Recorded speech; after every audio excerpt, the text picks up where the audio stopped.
متابعين قناه مطبخ زهراء ام ياسين للطبخ الأصيل، نتمنى ان شاء الله تكونوا على خير وبخير ويلقاكم هذا الفيديو هذا في صحه جيده. اليوم ان شاء الله فيديو قصير خفيف ظريف عليكم.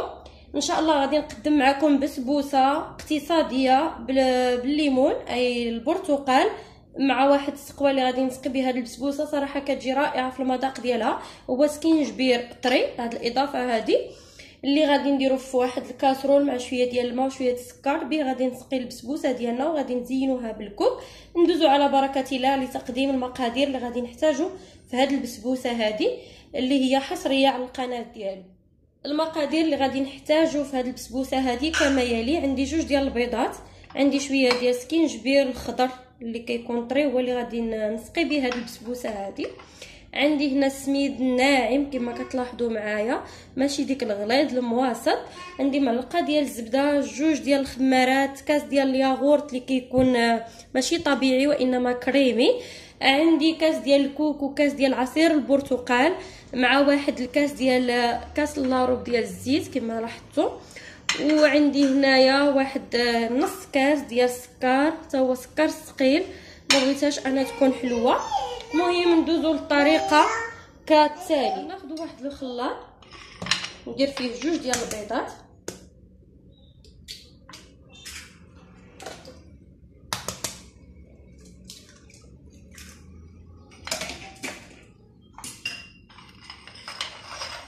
غادي ندير 2 ديال البيضات، غادي ندير كاس لارب ديال الزيت، غادي ندير نصف كاس ديال السكر، نتوما الا بغيتوها حلوه ديروا كاس كامل، غادي ندير هاد الكاس ديال العصير البرتقال، غادي نزيد الياغورت طبيعي،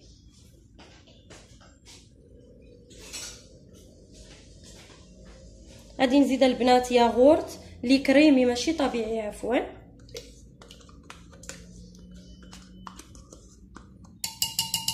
غادي نخلط الخليط جيدا،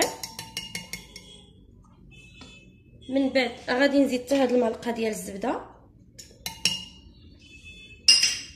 ونخلط هاد الخليط جيدا البنات، وعاد غادي نزيد الكاس ديال الكوك وغادي نزيد 2 الخمارات والسمن.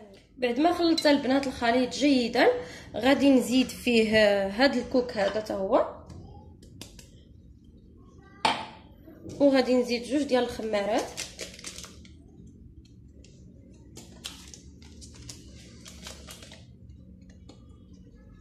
وغادي نزيد تقريبا 2 ديال الكؤوس ديال السميده.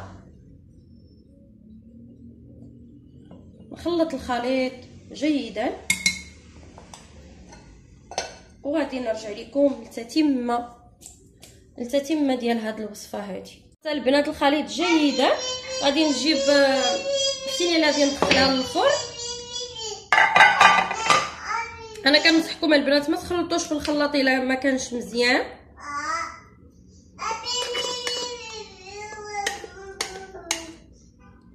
وعلى الطريقه هذه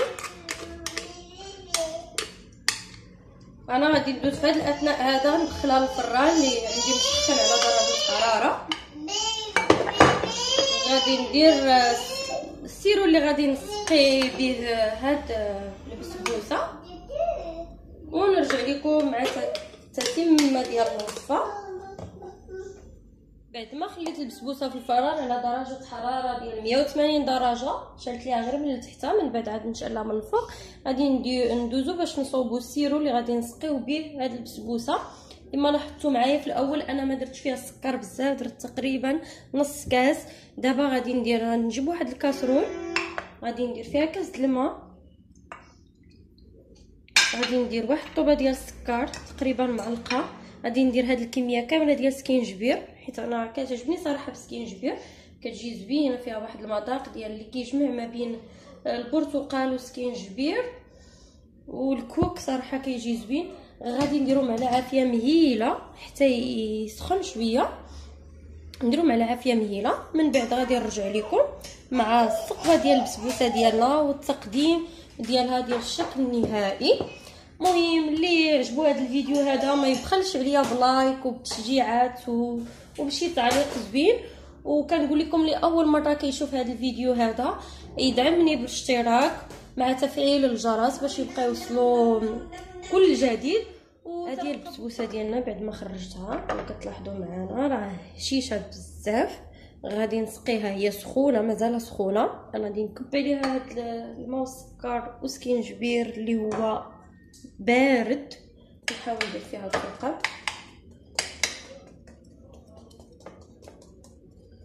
هاد الثقب هادو البنات راه من بعد غادي يتغطاو بالكوك ما غاديش يبانو. نحاول نسقيها كما تتشوفوا هي كتكب عليها الماء كتشربوا. ما غاديش نسقيها بزاف باش ما تجيش مليطه.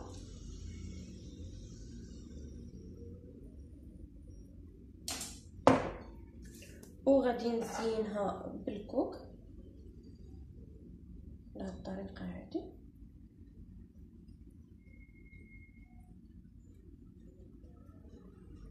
هاد الكوك هذا راه مطحون بزاف بودر ما فهمتش.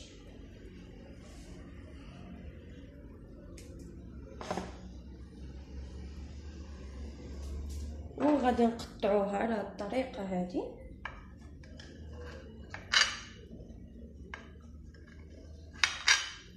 نحط لكم طريف شوفوا معايا.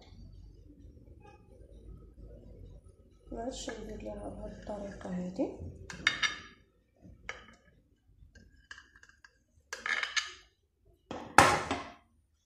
نهز هاد الطرف الوسطاني.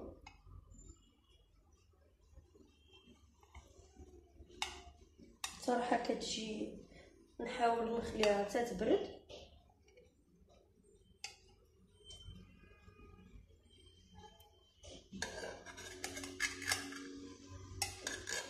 مازال سخونه. صراحه كتجي شيشه بزاف البنات. تجي بهذه الطريقه. على هذه الطريقه هذه. نتمنى انها تنال الاعجاب ديالكم.